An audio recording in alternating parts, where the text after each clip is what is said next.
why is women's health treated so differently to men's health? And this isn't all about being super feminist, it's just about being fair. And you were saying it earlier, when it comes even to Women's Health magazine and men's health, what difference did you find?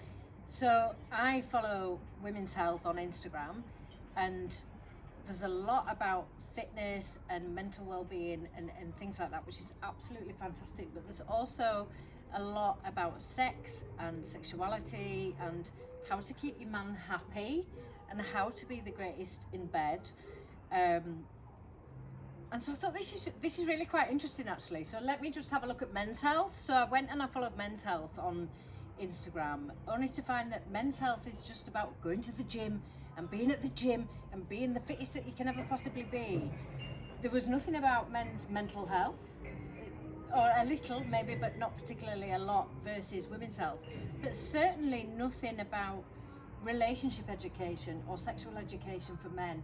And that really stood out to me, that the difference between telling a woman what she needs to do in the relationship and that whole relationship education piece, and for the men there was just, okay, just keep going to the gym, keep pumping iron and you'll be all right. And yeah, it was quite telling for me. And I think that doesn't help men either, though. That's No, the daft thing, because then men just think they've got to pump up and beef up. And relationship education is so important for young men in particular. I think relationship education and how to be in a relationship, how to be with a woman, is so important. And I think for our young men, our sons and children growing up, they need to have that relationship education. But we only educate, we tell women what men want, but we don't actually tell the young men what relationship. They put the onus on women. You have to keep your relationship together. You have to keep your man happy. But even if you're being mum and working, you've still got to work. Yeah, men's keeping your man happy is paramount above all, and it is. And again, it brings it back to like pleasure as well. So this is something my dad, who works in sexual health, will contextualise that. My dad always talks about pleasure, because again, it's not a woman just pleasuring a man, it's a woman feeling that pleasure, but it's also a man feeling that pleasure, but also knowing how to pleasure a woman. So you can't just say, oh, a woman needs to own like pleasure. It's that education and that discussion about. It's a two-way street. It's conversation, openness. But I do think, as I say, if I take the women's health and men's health thing, women are encouraged through the Women's Health channel to talk about those things, to have that open communication, yet the men are still not encouraged to do that. And I think it's also an education piece around different ages. So we talk about younger men, but also as men get older, their bodies change as well, sexually, and what they were once able to do maybe when they were younger. They might come up against different challenges as they're older, but actually there's that discussed, and then how do they handle and manage that situation? Well, they get more bothered about pumping steroids, don't they? But I think as well, why not throw some in those education pieces as well to guys about, let's be honest, some of us are now in our 40s, prime, but it's about how our bodies change as well, just to help those, because we're, when you go through those decades and those changes and body changes as women, I think guys need some help with that as well, as much as women do, because we're trying to navigate, and the guys, we don't want to be grumps to guys all the time, and helping those understand how things are changing. So I think there's a job to be done around, like you're saying, around focusing with pleasuring women as well, and it's all right to do that, not just about how big my steads are and I'm missing my carpets.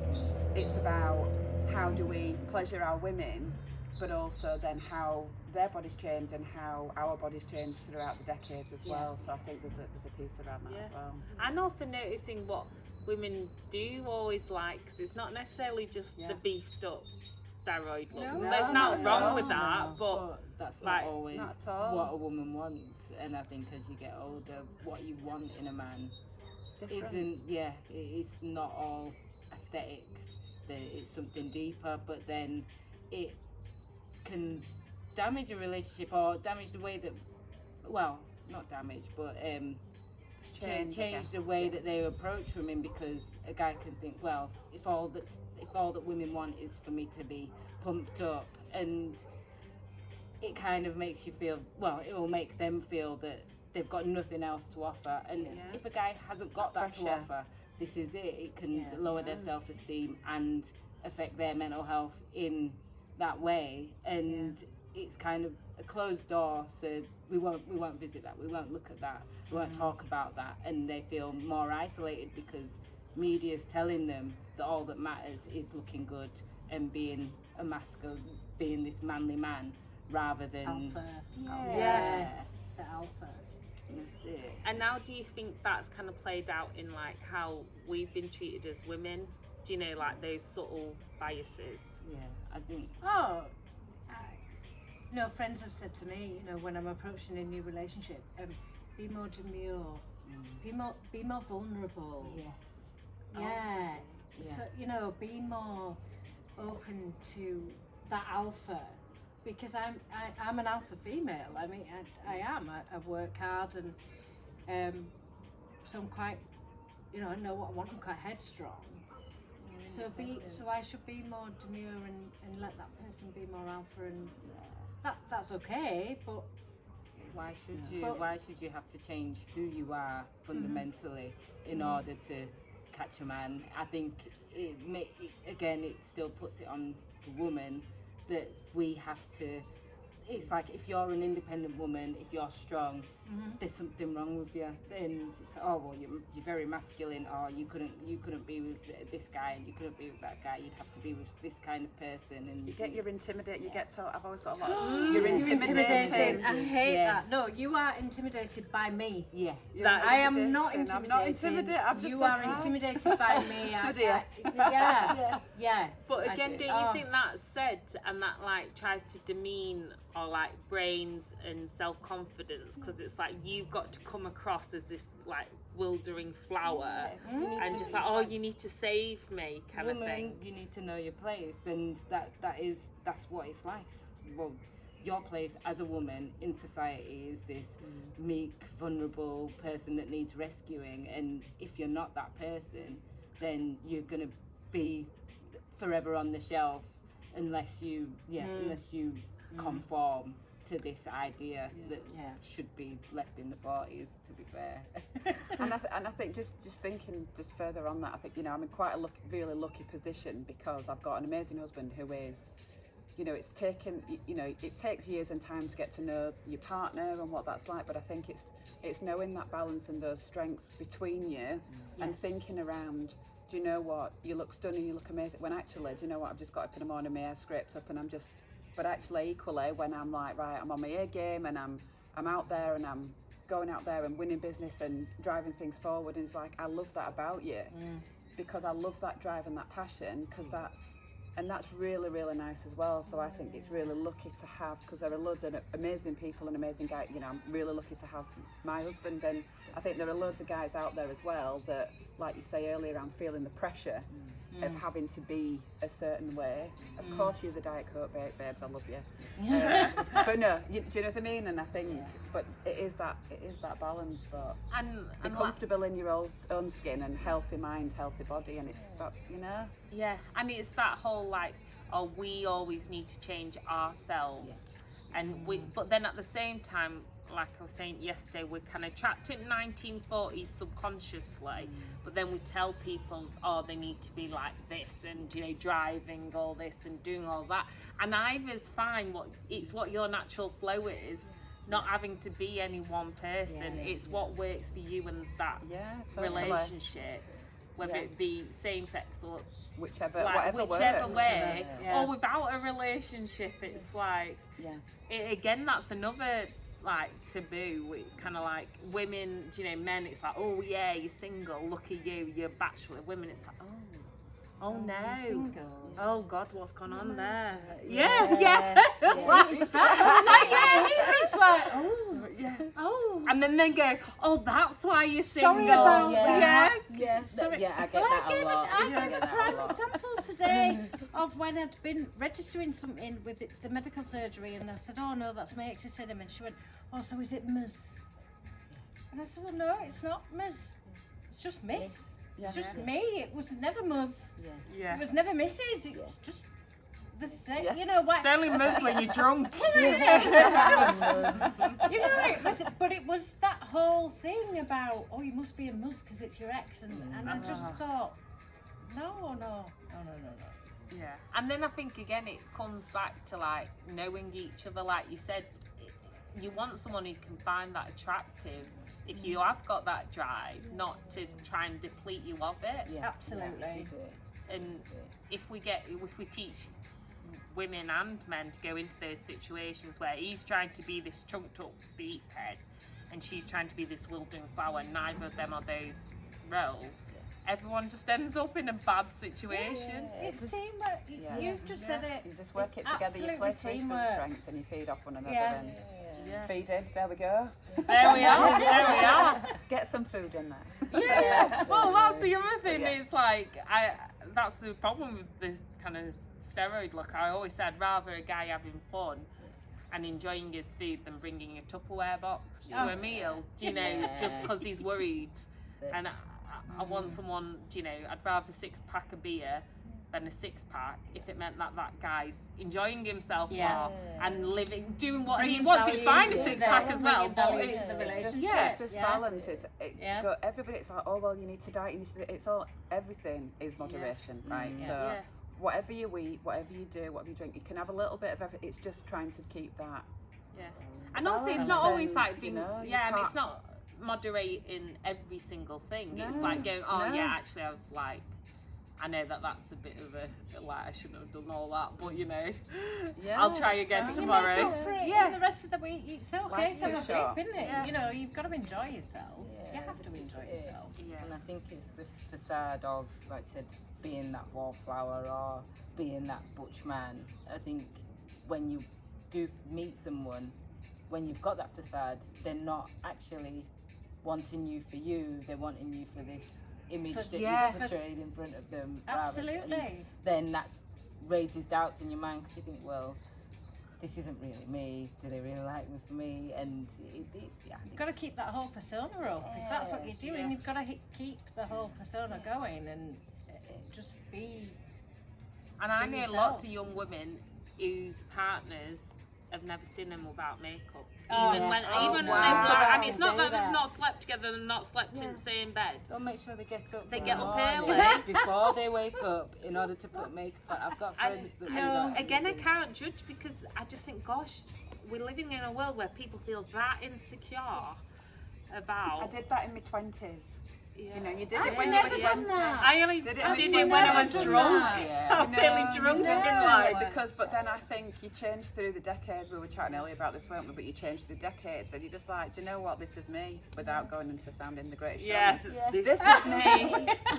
But you know, it's just you just get more comfortable with yourself, and life just becomes more fun. And then Yeah. you do start to, you know, attract the right people that have got that. You put that energy out there, and I think Yeah. just taking it back to the topic of conversation around, you know, really thinking about men's health and magazines and content. Let's just start to drip feed different elements of this through, so it's bite-sized. Because if all of a sudden you've got a you know, men's health magazine and it's full of stuff about women going through change, they'll be like, gee, you know, not for me. Yeah. But maybe it's just That's it's the the way reality. it's done of you know, just trying to drip fit, you know, different content.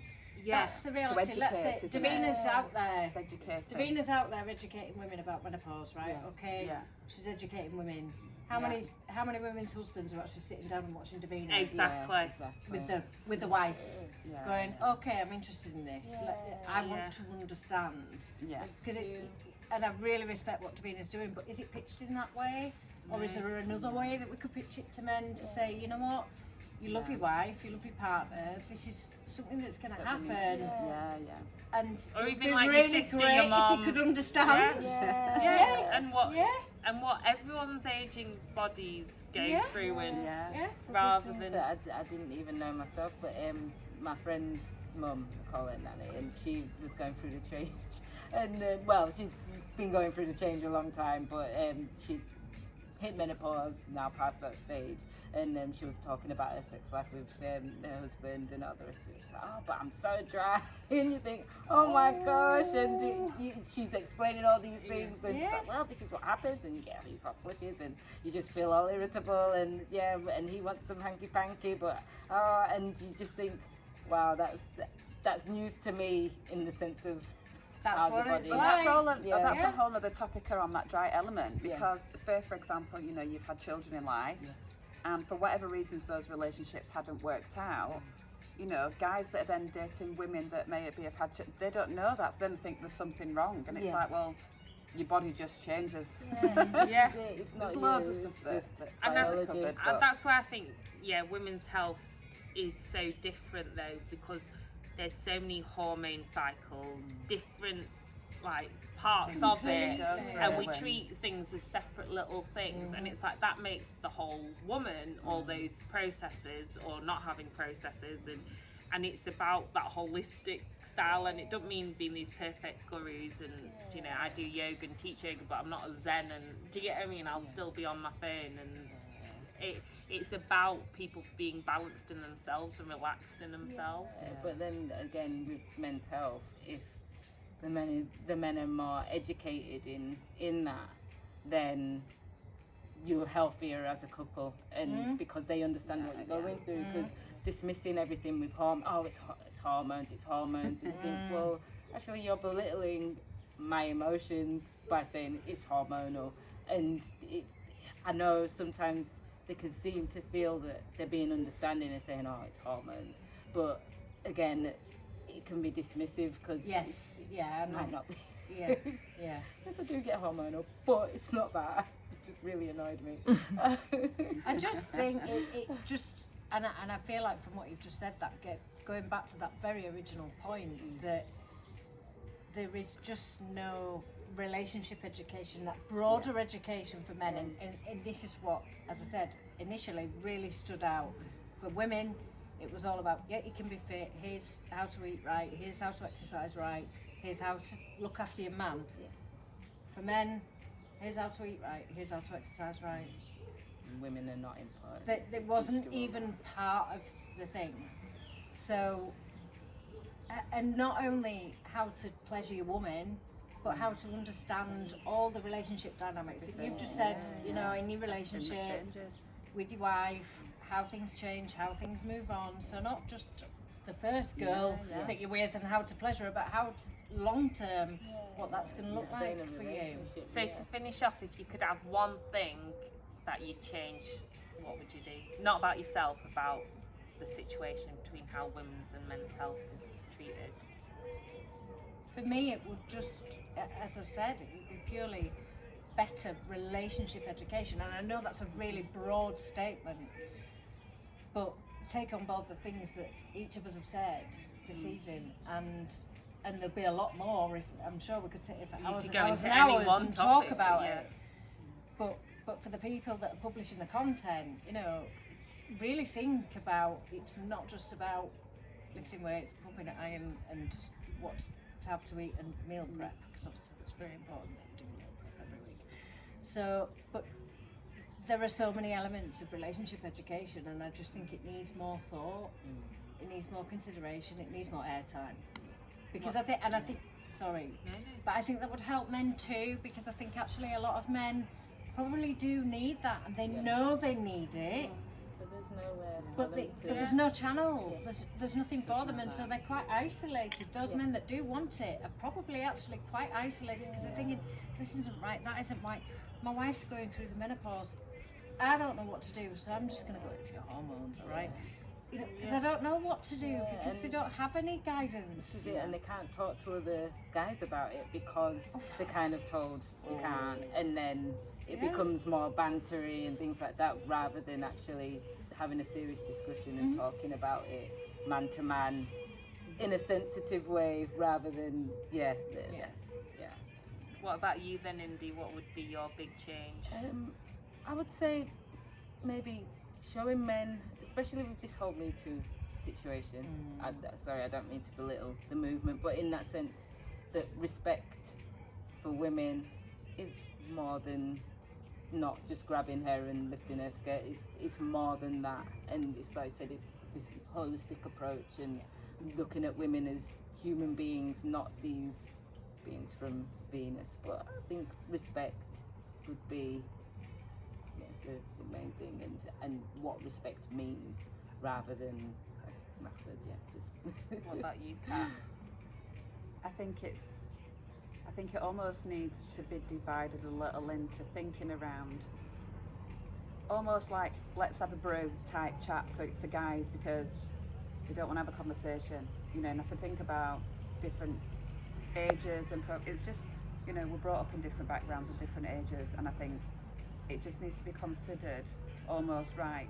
What a guy's going through in the teens and the 20s versus what people in their 30s might need to do in their 40s. So it's kind of like health through the decades, and almost having something like that at least then you're not trying to do a one shoe fits all to everybody, but you're thinking about, it's like, like let's have a brew, whatever it is, but just something that would then target that market. Because I think someone like my dad, he's like in his 60s, where would he go to try and do that? Because loves his wife happily, and and you're thinking they're going to want very different advice to say my husband or someone in the 20s. So I think it's just thinking about that for me, of how you approach that, whether it's through different platforms and how you relay that message.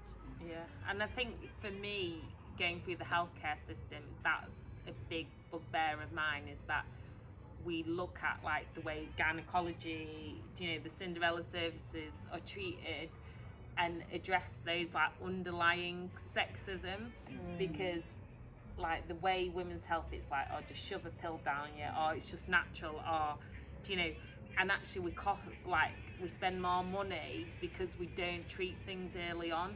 We let people, and this is same for men as well, but with women there's a real thing, and there's still this embarrassment about talking about gynecological or bowel issues or whatever it is, because it's like we should be more feminine, and we should be respectful of how other people feel, and not actually listening to our own bodies. And then when people do get like the courage to go to see a GP or a health professional, if they don't then get treated properly and equally, that's even more damaging sometimes. And I think a lot needs to really be done with the healthcare system. So anyway, let us know your thoughts. Do comment below. Sending you so much peace, you have to do it together. Peace. Okay, well, peace. And your love. And then you got a shimmy. Shimmy. Shimmy.